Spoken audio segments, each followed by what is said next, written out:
Hello students, কেমন আছো তোমরা?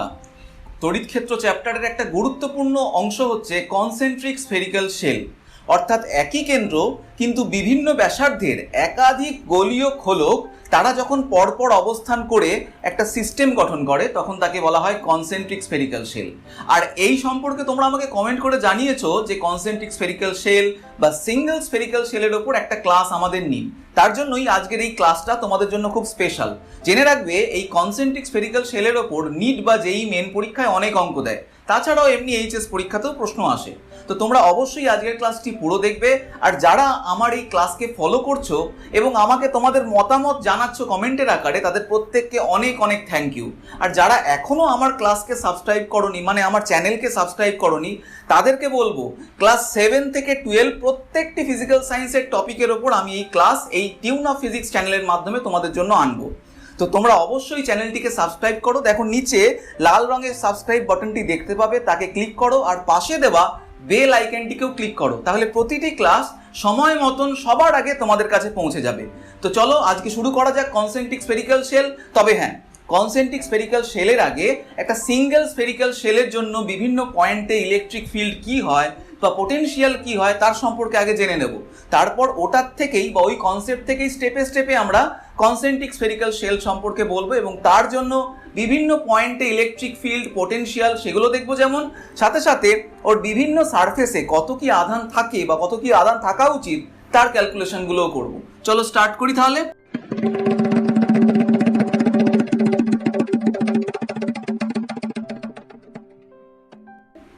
এটা ধরলাম একটা সিঙ্গেল স্ফেরিক্যাল সেল, অর্থাৎ গোলীয় খোলক যেটা ধাতুর তৈরি। তো এটার থিকনেস আমি দেখাচ্ছি এরকম। আচ্ছা, এটাকে দেখে মনে হচ্ছে যে একটা 2 ডাইমেনশনাল বডি, একটা সার্কেল, আসলে এটা 3 ডাইমেনশনাল বডি। তো 3 ডাইমেনশনাল বডি তোমরা একটা উদাহরণ বলছি, ধরো যে একটা ক্রিকেটের প্লাস্টিক বল কল্পনা করো। এই প্লাস্টিক বলটাকে আড়াআড়ি ভাবে ধরো কাটা হলো, কাটার পর দেখতে কিরকম হবে? একটা সার্কেলের মতন, অনেকটা এর মতন। তো এটাই হচ্ছে কনসেন্ট্রিক স্ফেরিক্যাল শেল, অর্থাৎ ওর বাইরের দিকে একটা পাতলা থিকনেসের একটা অঞ্চল থাকে যেটা ধাতুর দিয়ে তৈরি হবে, আর ভেতরটা হবে ফাঁপা। বাইরেরটাও যেমন বায়ু, ভেতরেও আছে বায়ু। তো এরকম একটা আহিত ধাতব গোলীয় খোলক, তাকে যদি কিছু পরিমাণ আধান দিয়ে দেওয়া হয় তাহলে সে কেমন বিহেভ করবে, অর্থাৎ তার ইলেকট্রিক ফিল্ড চারপাশে কি হবে বা পোটেনশিয়াল কি হবে, তাই নিয়ে আজকের আলোচনা শুরু। তো এর মধ্যে ধরলাম +q পরিমাণ আধান দিলাম, আর এর দেখতে পাচ্ছি আমি দু রকমের রেডিয়াস হচ্ছে। একটা হচ্ছে ইনার রেডিয়াস, যেটাকে আমি বললাম R1, আর একটা হচ্ছে আউটার রেডিয়াস, সেটাকে বলছি R2। এবং এই যে থিকনেসটা, এই থিকনেসটা বুঝতে পাচ্ছি এটা হবে R2 - R1। হতে পারে আমার এই আঁকাটা অতটা সুন্দর হয়নি, তাও তোমরা বুঝতে পারছো যে এর থিকনেসটা সব জায়গায় সমান হবে। তো এটাকে আমি কি বললাম? সিঙ্গেল স্ফেরিক্যাল শেল, আর বাংলায় বলে গোলীয় খোলক। আর এটাকে আমি বললাম একটা কন্ডাক্টিং পদার্থ দিয়ে তৈরি, অর্থাৎ ধাতুর তৈরি। এবার ধাতু হওয়ার ফলে কি হবে? যদি এই +q আধানটা এর উপর দিই, তাহলে সেই +q আধানটা পুরো ধাতব পৃষ্ঠে সমানভাবে বণ্টিত হয়ে যাবে। তাই তো ধাতুর নিয়ম, কারণ ধাতব পৃষ্ঠে যদি কোনো একটা জায়গায় আধান দেওয়া হয়, ইলেকট্রিক ফিল্ড ওদের মধ্যে ক্রিয়েট হবে। সেই ইলেকট্রিক ফিল্ডের প্রভাবে যেহেতু ধাতুর মধ্যে ইলেকট্রনগুলো ফ্রি থাকে বা আধান ফ্রিলি মুভ করতে পারে, ফলে আধানগুলো পরস্পরের বিকর্ষণের ফলে এমনভাবে নিজেরা ডিস্ট্রিবিউট হবে যাতে সব জায়গায় সমানভাবে আধান বণ্টিত হয়। তো সেই অবস্থায় হলে এই +q আধানটা সব জায়গায় সমানভাবে বণ্টিত হলো। তো আমি মোটামুটি সমান সমান দূরত্ব রেখে +q কে এঁকে দেখাচ্ছি। শুধু তাই নয়, ধাতব পৃষ্ঠের আরেকটা ধর্মও আছে। যদি কোনো ধাতব গোলীয় খোলক হোক বা ধাতব একদম সলিড স্ফিয়ারও যদিও হয়, তাদেরকে যদি আধান দেওয়া হয়, আধান ভেতরের পৃষ্ঠে যায় না, মানে ভেতরে চলে যায় না। আধান সবসময় এই ধাতুর বাইরের পৃষ্ঠে অবস্থান করে। তাহলে এই যে +q আধান, এটা ওর বাইরে অবস্থান করছে, ভেতরে কিন্তু কোথাও প্রবেশ করেনি। তো এবার এর জন্য আমি ইলেকট্রিক ফিল্ড বা পোটেনশিয়াল কি হয় এসো এবার দেখি। তো আমি একটা পয়েন্ট কনসিডার করে নিলাম, যেটা ধরলাম এই বাইরে স্মল r দূরত্বে পয়েন্ট, যার নাম বললাম p। তো এই p পয়েন্টে ইলেকট্রিক ফিল্ড কি হবে? তো EP আমরা ক্যালকুলেশন করতে চাইছি। তো ক্যালকুলেশন করার প্রসেস কি? আমি জানি এমনি কুলম্বস ল দিয়েও করতে পারি, তবে বেস্ট হচ্ছে গসেস থিওরেম অ্যাপ্লাই করা। কারণ এই পয়েন্টটাকে নিয়ে যদি একটি গাউসীয় তল আমরা কল্পনা করি যেটা এই পুরো গোলককে ঘিরে থাকবে, এবং এই গাউসীয় তল দিয়ে কি পরিমাণ তড়িৎ ফ্লাক্স বাইরে বেরোচ্ছে তার হিসাব থেকে আমি ইলেকট্রিক ফিল্ড হিসাব করে নিতে পারবো। তো এইখানটা একটা ছোট অঞ্চল কনসিডার করে নিলাম এর জন্য। এই ছোট অঞ্চলটাকে আমি বললাম ডিএস, এবং এর ডিরেকশন বাইরের দিকে এইদিকে, এবং ওই পয়েন্টে এই গোলকটার জন্য যে ইলেকট্রিক ফিল্ড হবে যেটাকে আমি বললাম ইপি, তারও ডিরেকশন এদিকেই হবে। তাহলে ইপিও এদিকে, ডিএসও এদিকে, এদের মধ্যেকার কোণ কত বুঝতে পারছি, EP is parallel to DS, that is এদের মধ্যেকার কোণ থিটা ইকুয়ালস টু 0 ডিগ্রি। এবার এই কনসেপ্টটাকে আমি গাউসেস থিওরেমের জন্য অ্যাপ্লাই করি। এই যে তলটা এটা হচ্ছে গাউসীয় তল, তাহলে integration E dot ds closed loop integration, তাই ক্লোজ চিহ্ন দিলাম, আর সারফেস ইন্টিগ্রেশন বলে এস লিখলাম, that is equals to Q inside, মানে এই গোলকের মধ্যে যে পরিমাণ আধান আছে। তো কত আধান আছে আমি দেখতে পাচ্ছি প্লাস কিউ আধানই আছে, তাহলে কিউ ইনসাইডের জায়গায় আমি একটু পরেই কিউ লিখে দেবো। তাহলে এবার আমি এই ইন্টিগ্রেশনটা যদি করি, ই আর ডিএস এর মধ্যেকার কোণ 0 ডিগ্রি, তার ফলে এটাই হয়ে যাচ্ছে শুধুমাত্র ই ডিএস, আর এটাকে লিখলাম প্লাস কিউ বাই এপসাইলন 0। এখন ই এই পুরো গোলীয় তলটির ওপর, মানে এই যে গাউসীয় তল, এই গাউসীয় তলের ওপর প্রত্যেকটা বিন্দুতে ই এর মান কনস্ট্যান্ট। কেন কনস্ট্যান্ট? কারণ দেখো সেন্টার থেকে প্রত্যেকটি পয়েন্ট সমান সমান দূরত্বে থাকবে। এখন ইলেকট্রিক ফিল্ড ডিস্টেন্সের উপর ডিপেন্ড করে থাকে, যদি ডিস্টেন্স কনস্ট্যান্ট হয় ইলেকট্রিক ফিল্ডের মানও কনস্ট্যান্ট হয়। তাই এক্ষেত্রে ইটা সমস্ত জায়গায় কনস্ট্যান্ট হওয়ার জন্য আমি এই সারফেসের থেকে ইন্টিগ্রেশনের থেকে ওই ইটাকে বাইরে বার করে নিলাম। তাহলে ইন্টিগ্রেশনটা অনলি ডিএস এর ওপর হবে, আর ডিএস এর উপর ইন্টিগ্রেশন এই পুরো তলটার ক্ষেত্রফল, যেহেতু এর রেডিয়াস আর, তাহলে ক্ষেত্রফল হবে 4 পাই আর স্কোয়ার। তাহলে ই 4 পাই আর স্কোয়ার কিউ বাই এপসাইলন 0। তো এর থেকে ইলেকট্রিক ফিল্ড এই পি পয়েন্টে সেটা হবে কি, EP is equals to 1 by 4 pi epsilon 0 Q by epsilon 0। দেখে কি মনে হচ্ছে এই ফর্মুলাটা, sorry Q by R square. তো দেখে কি মনে হচ্ছে যে এই ফর্মুলাটা একটা যেন বিন্দু আধান আছে যার অ্যামাউন্ট প্লাস কিউ, তার জন্য আর দূরত্বে যে পয়েন্টে হয় সেখানে যে ইলেকট্রিক ফিল্ড হয় তার মতন। তাহলে হ্যাঁ, এটাই হবে এর এই যে গোলীয় খোলক, তার জন্য তার বাইরে কোনো পয়েন্টে তড়িৎ ক্ষেত্র প্রাবল্যের মান। এবার এই পয়েন্টটা যেটা স্মল আর দূরত্বে আছে, যেটা এই গোলীয় খোলকের অনেকটা বাইরে আছে, সেটা অত দূরে না থেকে যদি ওর সারফেসের ওপর থাকতো, ধরলাম এই আউটার সারফেস যেটার ব্যাসার্ধ R2 তার ওপর ঠিক অবস্থান করছে, তাহলে ওই পয়েন্টে ইলেকট্রিক ফিল্ড কি হবে? তাহলে এই ফর্মুলা অনুযায়ী হবে একই, কারণ ওই পয়েন্ট নিয়ে যদি আমি একটা গাউসীয় তল কল্পনা করি, তাহলে সেই গাউসীয় তলের ভেতরেও কি আধান আছে, ওই প্লাস কিউই আধান আছে, তাহলে প্রসেসটা একই হবে, তাই ক্যালকুলেশনের রেজাল্টও একই হবে। তাহলে এই পয়েন্টে ইলেকট্রিক ফিল্ড কি হবে সেটাকে আমি লিখছি ই অ্যাট R2। আমি এখানে পি এর জায়গায় R2 লিখছি কারণ ওটা R2 ডিস্টেন্সে আছে বলে, 1 by 4 pi epsilon 0 Q by R2 তার হোল স্কোয়ার। আচ্ছা, এবার তোমাদেরকে যদি আমি প্রশ্ন করি যে এর ভেতরে এই পয়েন্টে তড়িৎ ক্ষেত্র প্রাবল্য কি হবে, মানে R2 আর R1 এর মাঝখানে ওই ধাতব পৃষ্ঠটা যেটা আছে এই গোলীয় খোলকের, তাদের মধ্যে একটা পয়েন্ট, সেখানে ইলেকট্রিক ফিল্ড কি হবে? তো এই পয়েন্টে নিয়ে একটা গাউসীয় তল কল্পনা করো, সেটা কি এই খোলকটার এই যে বেদ তার মাঝ বরাবরই হবে, এবং আমি যদি আঁকি দেখতে এরকম টাইপের হবে। এখন খেয়াল করে দেখো, আমি প্রথমেই বলেছি যে কোনো ধাতব পৃষ্ঠে কিছু আধান দেওয়া হলে সেটা ওর বাইরের পৃষ্ঠে চলে যায়, ওর ভেতরে কিন্তু কোনো আধান থাকে না। তাহলে এই যে গাউসীয় তল, এর ভেতরে ইনসাইডে কোনো আধান থাকছে কি? না, কোনো আধান তো নেই। তাহলে এক্ষেত্রে ইলেকট্রিক ফিল্ডের এই গাউসীয় সূত্র যদি অ্যাপ্লাই করি, তাহলে এই পার্টটা যা ইচ্ছা থাকুক না কেন, কিন্তু কিউ ইনসাইড মানে ভেতরে আধান কি হবে? 0 হবে। ফলে ইলেকট্রিক ফিল্ড কি হবে? 0 হবে। তাহলে এই পয়েন্টে যেটা এই R1 আর R2 এর মাঝখানে, সেই পয়েন্টে ইলেকট্রিক ফিল্ড এরকম ভাবে লিখছি, R1 ও R2 এর মাঝখানে 0 হবে। এবার বুঝতে পারছি যে এই কনসেপ্টটাকেই অ্যাপ্লাই করে যদি আমি তার ভেতরে আরেকটু ভেতরে ধরলাম আমি R1 এর ওপর, অর্থাৎ ইনসাইডের এই পয়েন্টটায় যদি ইলেকট্রিক ফিল্ড নির্ণয় করতাম, একই রকম ভাবে এটাও 0 হতো।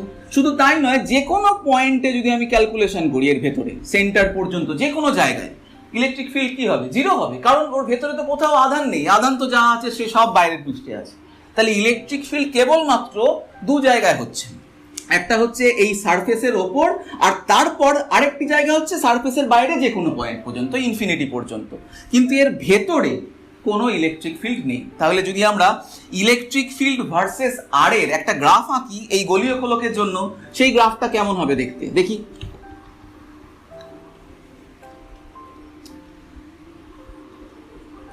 এই বরাবর মানে এক্স অক্ষ বরাবর আমি আর কে রাখলাম, আর ওয়াই অক্ষ বরাবর আমি ইলেকট্রিক ফিল্ডকে রাখলাম। এইটা বলছি সেন্টার, মানে অরিজিনটা এখানে সেন্টার, এবং সেন্টার থেকে দুটো দূরত্বকে এঁকেছি, একটা আর1 একটা আর2, আর বাইরে বেরিয়ে গেল এরপরে। তাহলে আউটার সারফেস সেটা হচ্ছে এটা।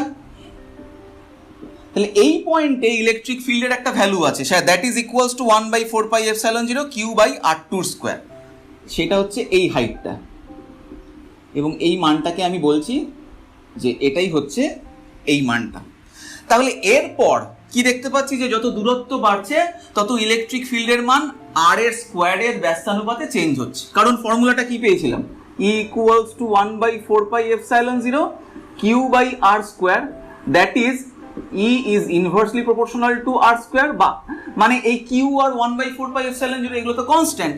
তাহলে আমরা যদি এরপর গ্রাফটা আঁকি, গ্রাফটা তাহলে কিরকম হবে দেখতে, এরকম 1/r², মানে r² এর ব্যস্তানুপাতে পরিবর্তন হচ্ছে বলে গ্রাফটা এরকম। তো এবার দেখো যে ইনসাইডে ইলেকট্রিক ফিল্ডের কোনো চিহ্ন দেখায়নি, কারণ ইনসাইডে তো ইলেকট্রিক ফিল্ড নেই। এবার যদি আমরা বলি যে এবার এর পোটেনশিয়াল নির্ণয় করতে হবে, এই গোলীয় খোলক যার আধান প্লাস কিউ আছে তার জন্য বিভিন্ন পয়েন্ট, যে কোনো জায়গায়, যতগুলো জায়গায় আমরা ইলেকট্রিক ফিল্ড ক্যালকুলেশন করলাম সব কটি জায়গায়। তো চলো ওটার ক্যালকুলেশন এবার করা যাক।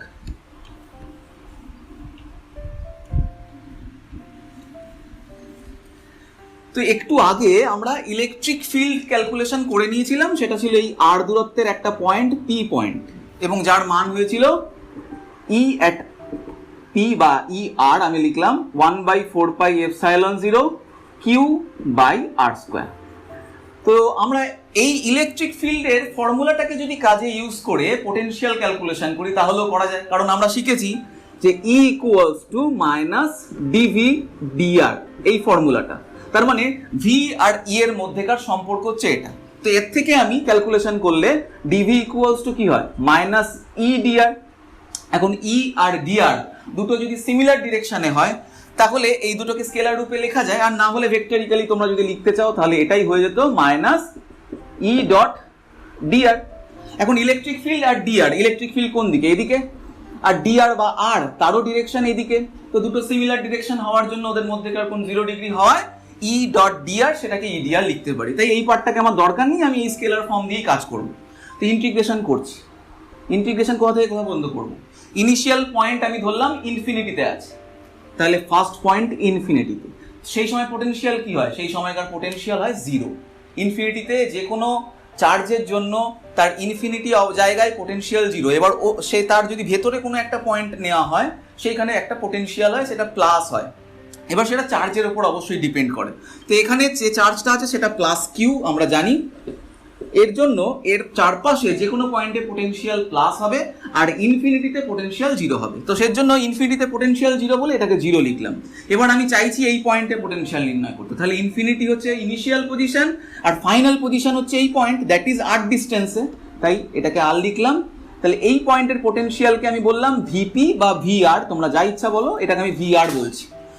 এই হচ্ছে পোটেনশিয়ালের ফর্মুলা। এবার ক্যালকুলেশন করি, এটাকে ইন্টিগ্রেট করলে এটাই হয়ে যাবে কি, VR that is equals to minus E এর ভ্যালু ওই জায়গায় কি পেয়েছি, 1/4πε0 Q/r²। তাহলে 1/4πε0 Q/r² dr from infinity to r. এবার ইন্টিগ্রেট করছি, 1/4πε0 আর কিউ এরা তো কনস্ট্যান্ট, তার ফলে বাইরে বেরিয়ে গিয়ে ভিআর ইকুয়ালস টু হয়ে গেল মাইনাস 1/4πε0 Q/r²। ইন্টিগ্রেশন হচ্ছে, সরি শুধু কিউ, ইন্টিগ্রেশনটা হচ্ছে কেবলমাত্র 1/r² এর ওপর, দ্যাট ইজ 1/r² dr।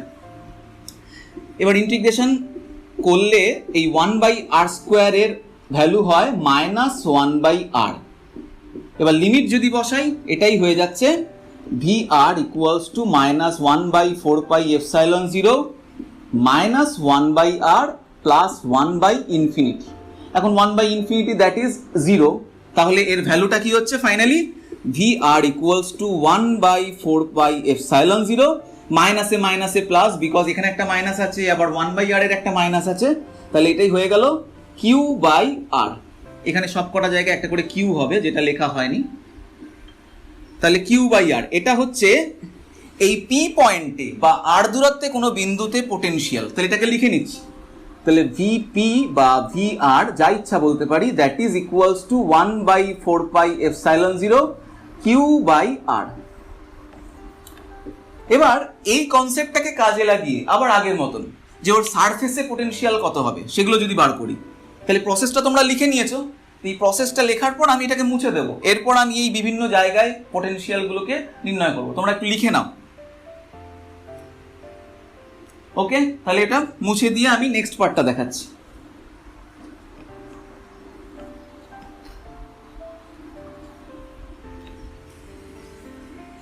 তাহলে এই পি পয়েন্ট যেটা আর দূরত্বে সেখানকার পোটেনশিয়াল এটা।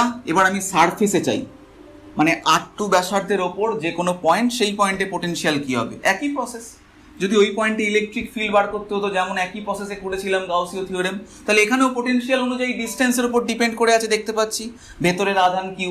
তাহলে এই পয়েন্টের পোটেনশিয়াল কি হবে, V at R2 is equals to 1/4πε0 Q/R2। Simple. এবার প্রবলেম হচ্ছে অন্য। এবার দেখো, যদি ভেতরে এই পয়েন্টটার কথা বলি, অর্থাৎ R1 ও R2 এর মাঝখানে, তো খেয়াল আছে যে ইলেকট্রিক ফিল্ড যখন করেছিলাম ওই পয়েন্টে ইলেকট্রিক ফিল্ডের মান 0 হয়, কারণ ওর পেন সাইডে কোনো চার্জ নেই, গাউসের থিওরেমের সাহায্যে পেয়েছিলাম। তাহলে এই যে ফর্মুলাটা E ইকুয়ালস টু -dV/dr, এই ফর্মুলায় যদি E কখনো 0 হয়, কেন 0 হতে পারে? অবশ্যই বুঝতে পারছি এটা তখনই 0 হয় যখন V কনস্ট্যান্ট হয়। তাহলে V যখন কনস্ট্যান্ট হয় তখন ইলেকট্রিক ফিল্ড 0 হয়। তাহলে এই পয়েন্টে ইলেকট্রিক ফিল্ড 0, তার মানে এখানে একটা VI আছে, মানে পোটেনশিয়াল আছে, যেটা কনস্ট্যান্ট পোটেনশিয়াল, অর্থাৎ ডিস্টেন্সের উপর আর ডিপেন্ড করবে না।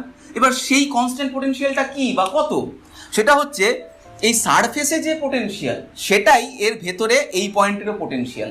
তার ফলে ওটা যেহেতু একটা ফিক্সড ভ্যালুর, তাই ওই জায়গায় পোটেনশিয়ালটা কনস্ট্যান্ট হওয়ায় ইলেকট্রিক ফিল্ড 0 হয়। তাহলে ওই জায়গায় পোটেনশিয়াল আমি কি বলতে পারি, V at R1 and R2 মধ্যবর্তী পয়েন্টের যেখানে পোটেনশিয়াল চাইছি, that is equals two V at R2। এটাই হবে ওই পয়েন্টের পোটেনশিয়াল। ঠিক একই রকম ভাবে ইনসাইডে এই পয়েন্টে যেটা R1 এর ওপর, সেখানের পোটেনশিয়াল কি, সেখানের পোটেনশিয়াল বললাম VR1, সেটাও কি একই রকম ভাবে, ওখানেও তো ইলেকট্রিক ফিল্ড 0, তাহলে ওই পয়েন্টের পোটেনশিয়াল একই, এটাই হবে ভি অ্যাট R2 যেটা, সেটাই ভি অ্যাট R1। তাহলে বুঝতে পারছি এই সারফেসের ভেতরে যে কোনো পয়েন্টে সব জায়গায় ইলেকট্রিক ফিল্ড 0 ছিল, তাহলে সব জায়গায় পোটেনশিয়াল কনস্ট্যান্ট এবং তাদের ভ্যালু কি, ওই সারফেস R2 এর ওপরের পোটেনশিয়াল যেটা, সেটাই সব জায়গার ওখানকার পোটেনশিয়াল। তাহলে যদি এবার এই, তাহলে V from centre to V R1 R2 এদের মধ্যে সব জায়গায় পোটেনশিয়াল এই ভি R2 এর সঙ্গে সমান হবে। তো এবার যদি আগের মতন আমি পোটেনশিয়াল আর ডিস্টেন্সের গ্রাফ আঁকি, সেই গ্রাফটা কেমন দেখতে হয় চলো দেখি। এই ভ্যালুগুলো তোমরা মনে রেখো, আমি এই ভ্যালুগুলোর ওপরই গ্রাফটা আঁকবো।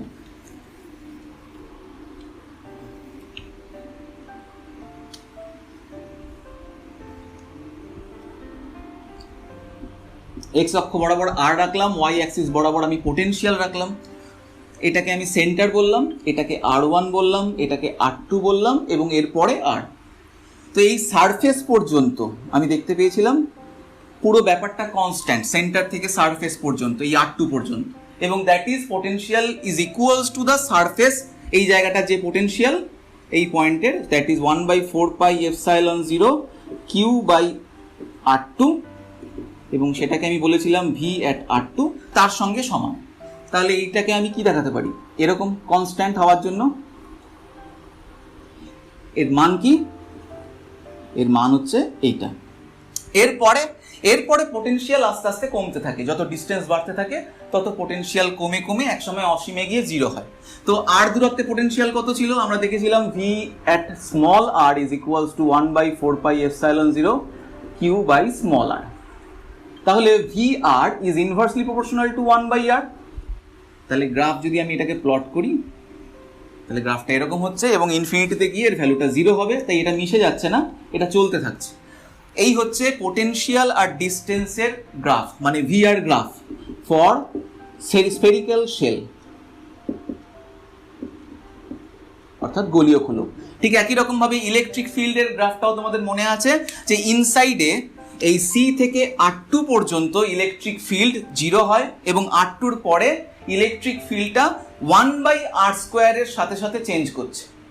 তাই এই জায়গায় ইলেকট্রিক ফিল্ড থাকে না, এর পরে ইলেকট্রিক ফিল্ড থাকে। তাহলে এই হচ্ছে সিঙ্গল স্ফেরিক্যাল শেল। তো তোমরা নিশ্চয়ই ভালো করে এর ব্যাপারটা বুঝতে পারলে। এবার এই কনসেপ্টটাকে কাজে লাগিয়ে আমরা কনসেন্ট্রিক স্ফেরিক্যাল শেল করব।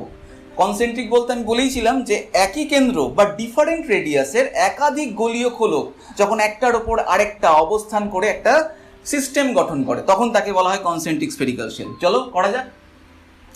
কনসেন্ট্রিক স্ফেরিক্যাল শেল, সেখানে দেখতে পাচ্ছি যে 3টে গোলীয় খোলক একটার ভেতরে আরেকটা রাখা আছে।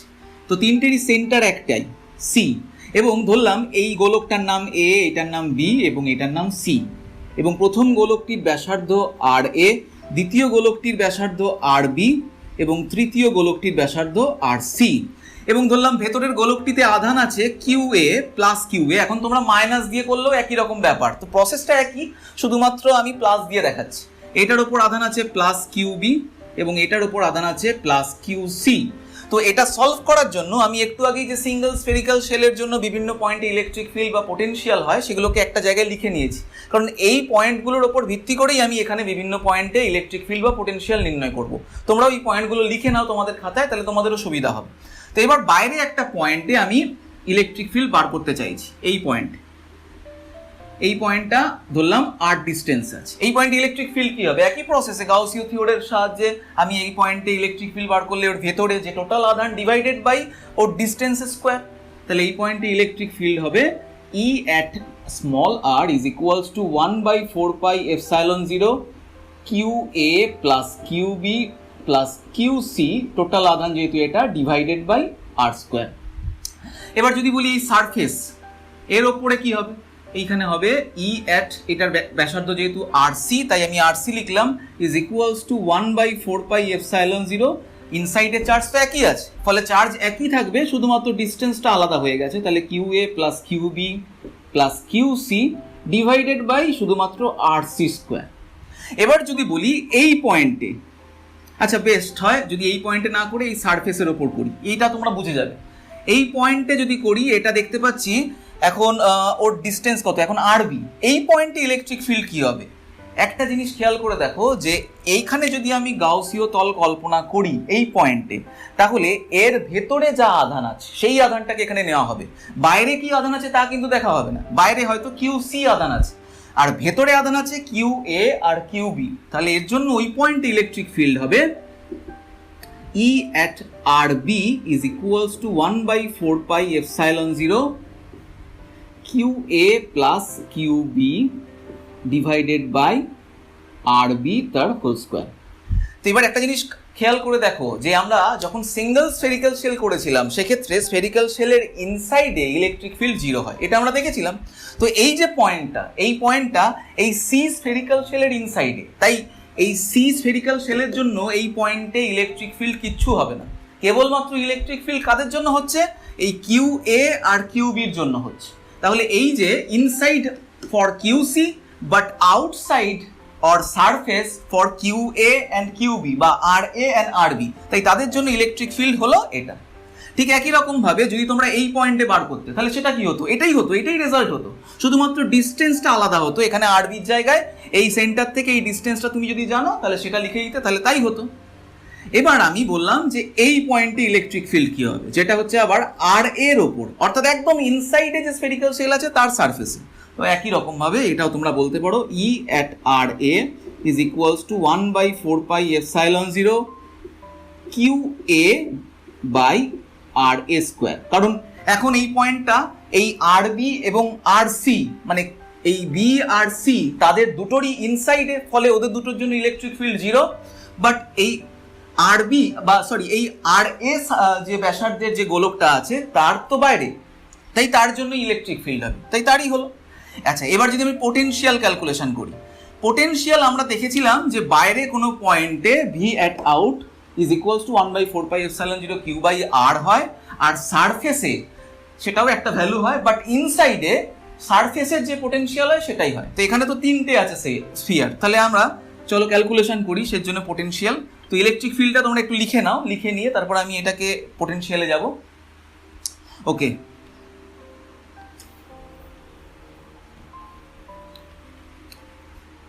তাহলে পি পয়েন্টে পোটেনশিয়াল, তো পি পয়েন্টটা তিনটে গোলকেরই একদম বাইরে, তাহলে আউটসাইড ফর ওভারঅল চার্জ। তাহলে এই পয়েন্ট থেকে আমরা লিখতে পারি 1/4πε0 টোটাল চার্জ হচ্ছে Q A plus Q B plus Q C divided by R, that is V R বা ভিপি। এবার যদি এই পয়েন্টে আমি বলি, এই পয়েন্টে পোটেনশিয়াল হবে V at R C is equals to 1/4πε0 Q A plus Q B plus Q C divided by R C, এটাকে আমি ক্যাপিটালে লিখেছিলাম। আচ্ছা, আর সি এখন পর্যন্ত কোনো অসুবিধা নেই।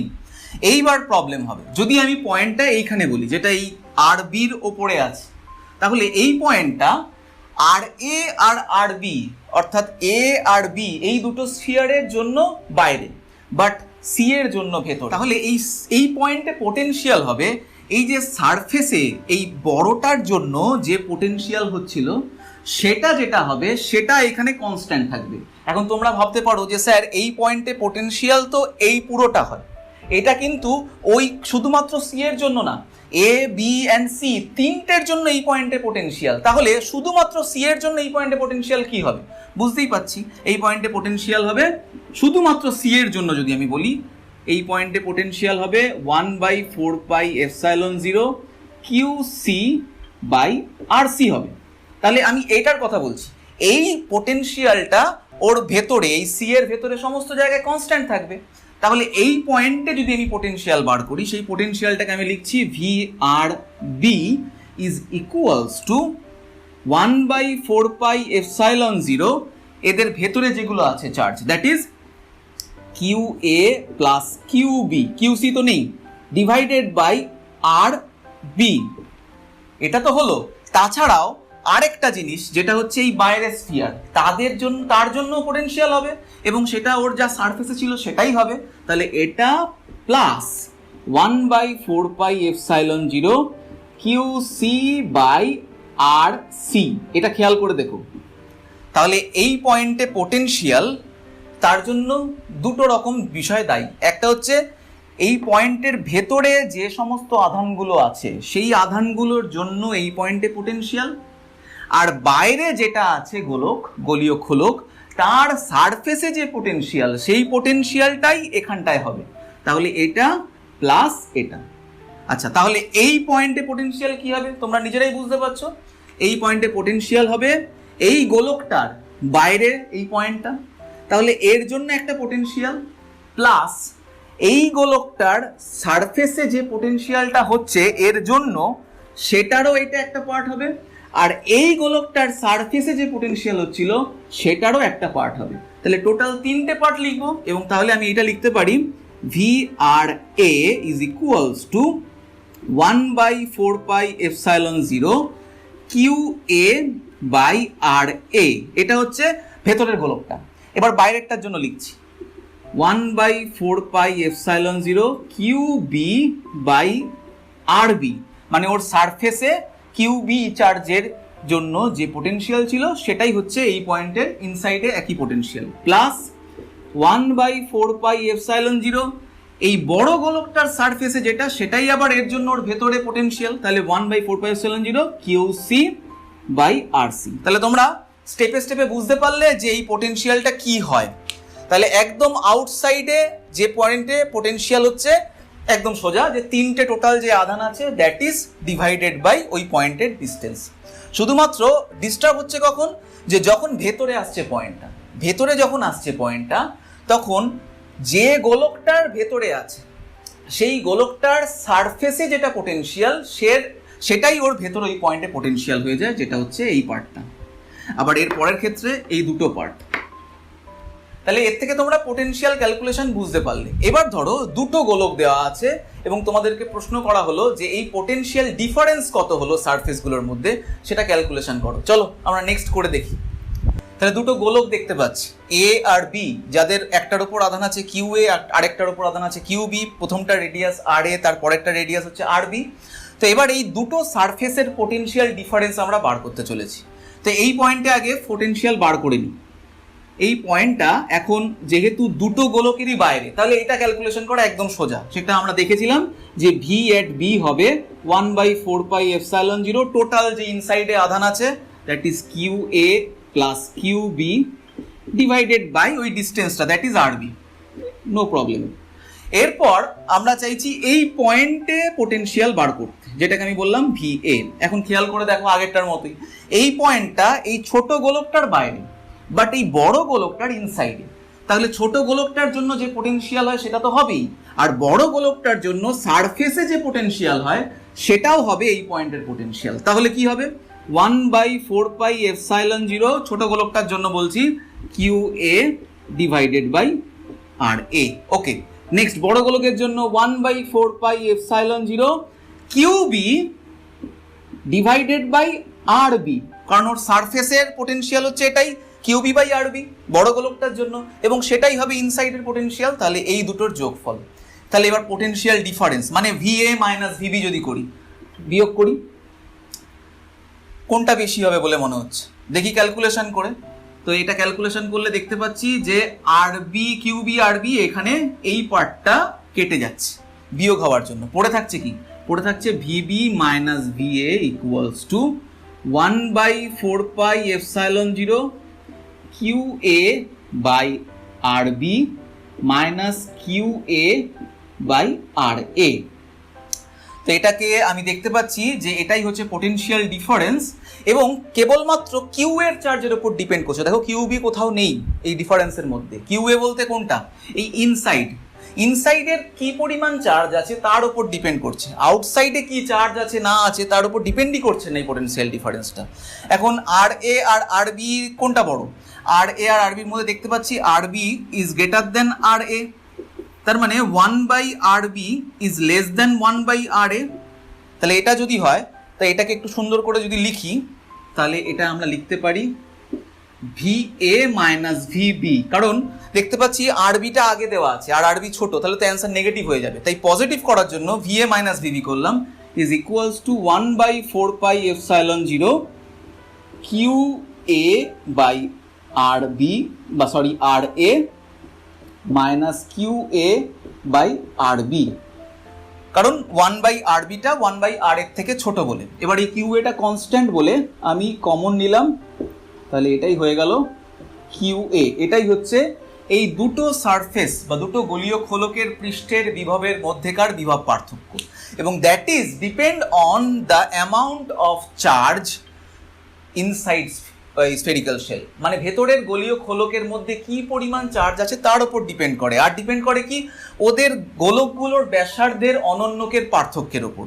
এই হচ্ছে পোটেনশিয়াল ডিফারেন্স। তো এর ওপর অনেক কিছু জিনিস নির্ভর করে আছে। ইভেন তোমরা ভ্যান ডি গ্রাফ জেনারেটর নাম শুনেছো? ভ্যান ডি গ্রাফ জেনারেটর কি জানো? একটা সিস্টেম, মানে এমন একটা ব্যবস্থা করা হয় পরিবাহী দিয়ে যাতে হিউজ পরিমাণ পোটেনশিয়াল সৃষ্টি করা যায়, এবং তাতে এই পোটেনশিয়াল ডিফারেন্সের ফর্মুলাটাকে কাজে লাগানো হয়। তো আমরা আমার পরের ক্লাসে এই ভ্যান ডি গ্রাফ জেনারেটর এবং যে জেনারেটরের প্রিন্সিপাল যা এর থেকে তৈরি এর সম্পর্কে বলবো, এবং এই পরিবাহীকে আর্থিং করলে মানে কোনোভাবে ভূমির সঙ্গে যোগ করলে বা ইন্টারকানেক্টেড করলে তাদের মধ্যে চার্জের কি পরিবর্তন হয় এগুলো সম্পর্কেও বলবো, বা ওদের পৃষ্ঠে কোথায় কত চার্জ থাকতে পারে তার সম্পর্কে বলবো।